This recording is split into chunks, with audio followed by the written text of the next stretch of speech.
Hi, my name is Tyler. Here we do stuff on productivity, where we try to make systems without burning ourselves out. Simple as that. You may or may not have ADHD, but I do, and that's kind of the gist of this channel. But to get on the subject of title, yes, I was a comp sci student, then I became an art student, a visual arts tech student at Stevens, same school, and then obviously a lot of stuff has happened since the whole AI stuff, and as a result, I am becoming a radiology tech student. I'm going to probably apply in January.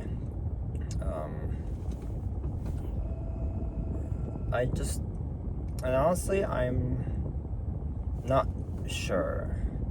I'm gonna try to slow myself down because I'm used to being in very presentery mode, so I'm gonna try to slow down, just chill and talk. But yes, so why don't we start with the comp sci stuff. So I grew up with coding. I was introduced by my dad in middle school, and this was before coding was a big thing. And I was learning Python. Python was that language that was just easy enough that someone in middle school could learn it. And this was obviously before it became such a big thing, and now it's so popular and whatnot. But it was fun. I will say it was really, really fun. I'd say the funniest thing out of all of this was that my librarian people at school used to think that I was hacking, which I think is silly. But nowadays no one really is surprised because it's such a normal part of the world. Coding is a super big industry in tech now. We get to all AI stuff and whatnot. But long story short, that's what I wanted to do at the time. I wanted to code. I wanted to be able to use those skills that I learned from my school years, and it was something I would say I was fairly good at, especially for people at the time. So yeah, and I'll be honest, I didn't know what I wanted to do at all at the point, so it was a no-brainer at the time, because if you're good at something, and you have to make money, and especially as tech was becoming a much bigger thing, it made sense. So lazy me went and applied only to Stevens, which is really stupid because most people wouldn't think that that's a smart decision, because only applying to one school is probably a dumb thing to do. Oh God, this light is an atrocity. But yeah, luckily, since I early decisioned myself, I actually got in for computer science at Stevens, so I was very, very lucky. Now, if you don't count also scholarships and stuff and whatnot. So yeah, it made sense. You would think, okay, yes, I'm finally in. I am a comp sci student. Things should be better. And obviously, comp sci as a subject in school is so freaking hard sometimes because you're learning stuff that you probably won't really use. But that's where it kind of leads to my first year or two. So luckily for me, or I guess a good thing, was that I got into the honors computer science because I had taken the AP computer science class and I actually passed. So I was actually qualified to do that. But I'll be honest, my teacher sucked. We're not gonna factor in that it was so hard to understand what he was saying half the time. But if a class is getting a failing grade averagely, that's kind of a concerning thing, wouldn't you think? I would think that's really concerning.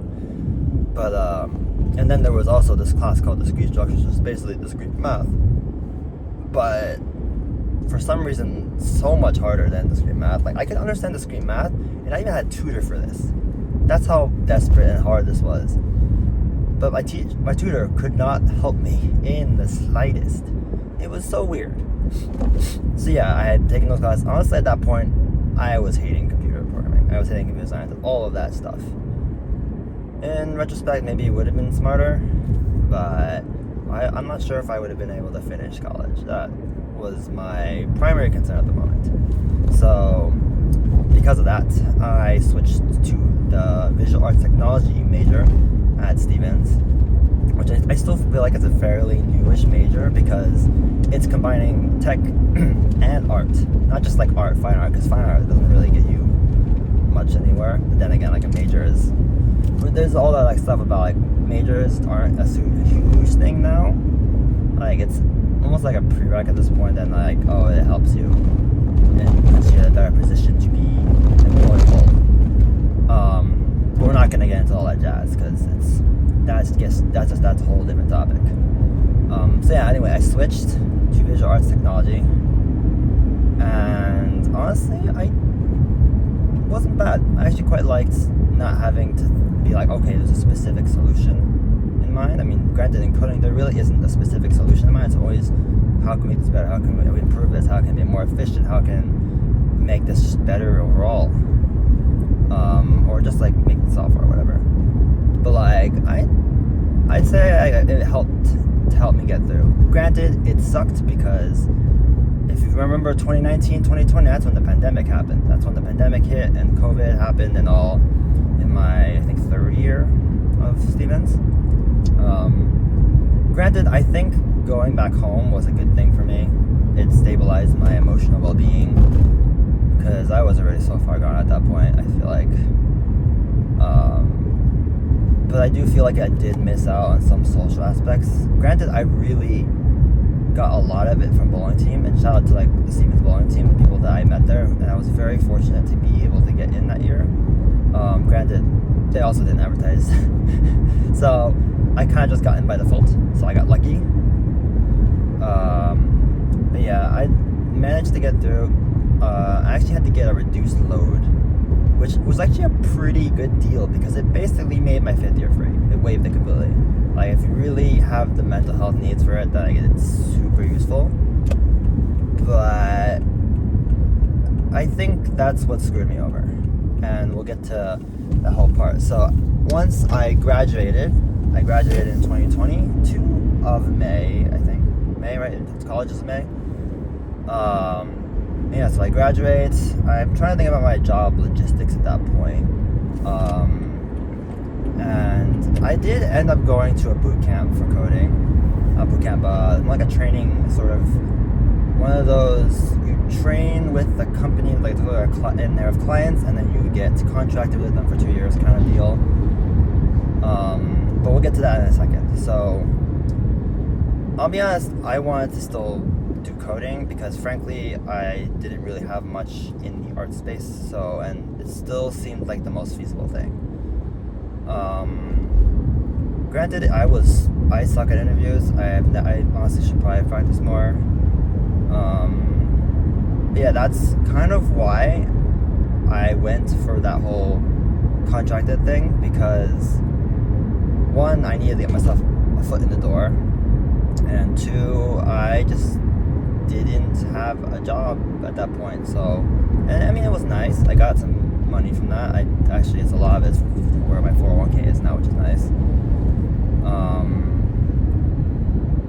But like, I'll be honest, it was kind of a mess. I'm not gonna say the company, but we're just gonna preface that. Like, it's just so unstructured after you do like the training and the basic stuff, which granted I kind of already knew. So it felt a bit like a waste, and I think I was probably lowballing myself so hard at that point because it was like, there's no way I can get a job. So yeah, there was that. Eventually I had to get fired because like I was struggling to find placements in any company. I wasn't really getting that many interviews at that point, and I was also trying to juggle like practice Scrum environment stuff, which didn't help. And then, luckily for me, I had a friend of mine, a family friend, that actually offered me to do some freelance work. So I've been doing that for about 2 years now. It's been honestly a blessing. I'm really fortunate that they gave me this opportunity, and I think it's also helped me at least keep me from being so rusty in my coding skills. yeah, I feel very fortunate that they are one of my means of surviving. Granted, I'm very fortunate also that my parents, being Asian parents, also helped me out and still support me. And I am above all thankful for that. But then, okay, so yes, I have my freelance stuff. It's not quite a lot. I'm still living with my parents. So what happened from then to now?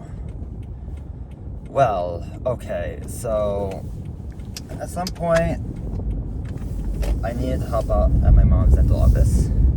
So I was offered time there to help out in exchange for money. So that's also another stream of income for me to actually like afford to live and to do stuff and have opportunities to go out and do stuff.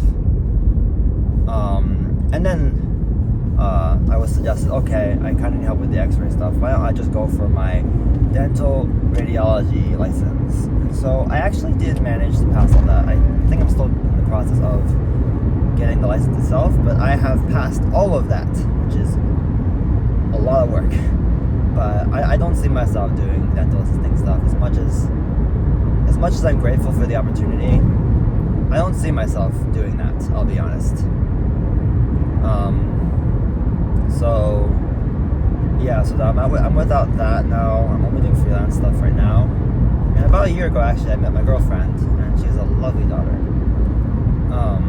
And so I've known them for about a little over a year, and I'm sort of figuring out my adulting life. And I think what's really interesting is I find that in order for myself to grow, I would actually need to put myself into that position. Like, it's sort of, motivation doesn't come or passion doesn't come, but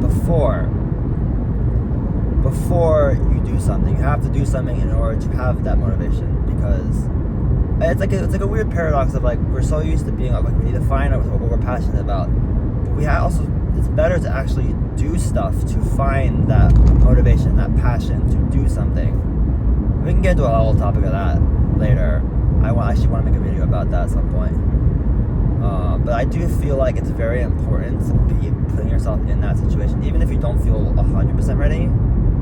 Like, if you feel at least partially ready, I suggest actually putting yourself in the position, because then being in that position motivates you or pushes you to grow, to improve, to become a better person. Yeah, anyway, so I met them, and obviously when you have such a major life change, you are bound to come up on other things that you have been falling behind on. Well, I won't say falling behind on, because everyone's got their own life trajectory, their own plan, their own timeline. But clearly, obviously, I needed to figure out my financials a bit, because clearly I've had a lot of time, and I've been told that a lot, that I have time, but I feel like I've just been spinning my wheels. So I need to find something, and that's where AI comes in. Which, granted, I don't think it's going to destroy the industry completely. I think it's actually, if used right, it's good, because I use it for a lot of my freelance stuff, and I find that it helps me figure out my solutions faster. I don't want to fully rely on it, but I more use it as like an assistant, like sort of like suggesting me stuff, and I'm like, let me try that, let me try that, let me just try this and that. And I find that it actually helps me get out of a lot of those days where I spend like a week and I'm like, what is wrong with this stupid application? Which happens a lot more than you realize as a software developer. I'd say the major thing that's happened because of all the AI stuff is, well, job stuff kind of gets screwed over. As if my job hunting wasn't already difficult enough. It's literally impossible for me to get a job in tech now, I think. At least in that, what I was trying to do in the past. It's now just impossible. So I talked to my parents and I thought about the ideas, and they suggested that I try to get into radiology tech school.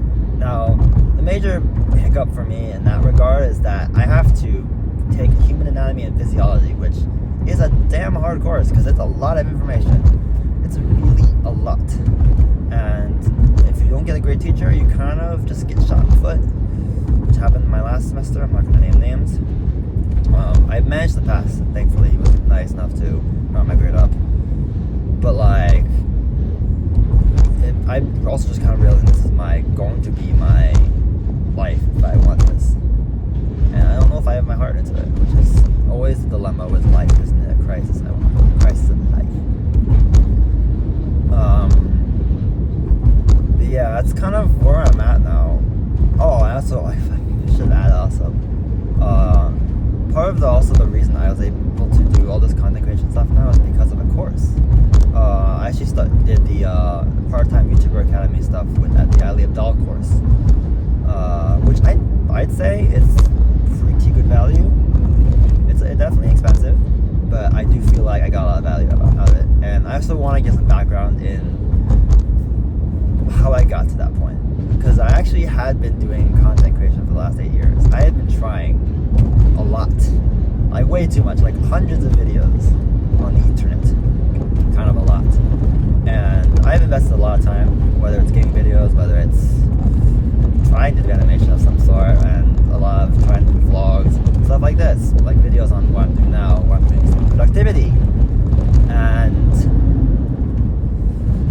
I'll be honest, this is something I've wanted to do for a long time. And then there's also game development. I actually, on the side of coding, because I love games. Games are so much fun, and it's such a cool experience, especially nowadays. There are so many cool indie games, like Amori, there's... I can't remember off the top of my head now, Undertale is one of them. But there's just so many cool things that people are making now, and I want to do that. It's something that I've wanted to do for lots of my life. But like at the same time, I want to be able to have that financial stability, because I don't want to have to worry about that. I don't want to be that person that has to worry about finances and have it stress them out like crazy. I really want to like live my life with my partner and her daughter. Like they're probably the best thing that's ever happened to me in my life so far, and probably will be the best thing. Apart from like jobs and things like that. But like at the same time, I'm like stuck. I'm really stuck, because honestly, I think the thing that I got from this course, and it's not a guarantee. This course does not guarantee that you will be successful, you will be a good YouTuber, you will make money. But because my main goal with buying it was only to have systems to make it easier for me to do, because I always struggled with that vision aspect, with the systems aspect. I struggled with being able to do that. I can do the creative stuff, I can do the technical stuff, that's all really, really easy. But the thing I struggle with is having that plan, the vision, and then the structure. So I think it really helped. Again, I want to make an actual video about this course, because it is made so much of a difference, and I'm not doing this to get brownie points at all. It seriously helped. But like I'm kind of at the point where it's like, do I want to pivot again? This is going to be my third pivot, and what I struggle with is committing to that, because I think I've just spent a lot of my life not really knowing what I wanted to commit to, and what I never really had faith in myself to do the thing that I want to do. Because even though I know financial stability isn't guaranteed, I do feel like I will regret not putting my all into it. And as much as like healthcare is so stable in that regard, because frankly, humans are going to be around for a while. I mean, healthcare is a no-brainer in that sense, where it's like, okay, there's always going to be people that are going to be sick. So why don't I just, go the safe route? But I also feel like I'm copping out on myself. Like, I feel like if I don't take the risk, like, I'm going to regret that. And I feel like the risk feels worth it. That's kind of where I'm at, where it's, I want to do what I want to do, because outside of really being interested in this stuff, the resources that I've found over the years has actually really helped me have a plan and actually have an execution of how to go from A to B, which has always been a struggle for me, especially having ADHD and not having been able to see that beginning and end. So, and I guess this video was sort of, because I remember seeing a video, I can't remember his name, it was about being an MIT neurosurgeon, and then now he's unemployed and out in the woods all alone in the mountains. And I kind of resonated with that because it's sort of that sort of change of life that you expected it to go one way, and then you kind of went a completely different direction and then zigzagged, and you're just kind of in a weird place now. But yeah, I mean, I think now that I'm making this video, I'm gonna at least finish the class. That was my original plan in the first place. But I don't know. I there's some part of me deep down that feels I need to do this. And if I don't do it, if it doesn't work, I at least know I tried. And then I can put my heart into radiology. As much as I'm not super excited about it, and granted I don't have to do it forever. I mean, that's pretty clear. I don't have to do it forever. I can do it for a few years. Once I get this thing working, hopefully, then I can commit to my own stuff. But I do feel like if I don't try, it's never gonna happen. I don't know. It's tricky. I mean, that's life, right? Life is difficult. Life is hard. Life is sometimes just not fun. Sometimes it is. And that's what's keeping me going. I'm actually driving to my girlfriend's actually now, so I'm probably going to stop the video here soon because I need to concentrate on driving. But yeah, today was a bit of a ramble, but yeah, anyway, I'll see you later. Probably for the next video where I actually have scheduled a week from the last one. This is just a sort of impromptu, I wanted to do this.